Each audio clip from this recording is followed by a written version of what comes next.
गीतांजलि नायक YouTube channel को समस्त को स्वागत। आज आम आदर्श छात्र जीवन उपर एक सुंदर रचनाटीए लिखा 70 ରୁ 80 शब्द मध्य एभली लेखिनब उपर आदर्श छात्र जीवन उपक्रम मनीष जीवन को विभिन्न दृष्टिकोण विचार कले आम जो सिद्धांत पहुँचा हुए तहिरु एक जीवन होउची छात्र जीवन। छात्र जीवन होउची एक साधकर जीवन।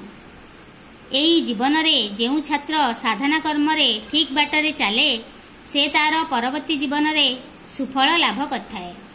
शृंखलित संयत और न्याय मार्गचित छात्र जीवन होउची आदर्श छात्र जीवन। छात्र जीवनर कर्तव्य उपक्रम सजाई वर्तमान लिखा आम छात्र जीवनर कर्तव्य। एवं लिखनब छात्र जीवनर कर्तव्य। छात्र मानकर तपस्या होउची अध्ययन। छात्र तार भविष्यतर मंगल निमित्त अध्ययन को सबुठारु श्रेष्ठ कर्तव्य बोली मने करिबा उचित। आदर्श छात्रर सबुठारु एक गुरुत्वपूर्ण वैशिष्ट्य हेउची समयानुवर्तिता। समय अनुसारे निजर समस्त कर्तव्य संपादन करिबा तार जीवन को मधुमय करिथाए।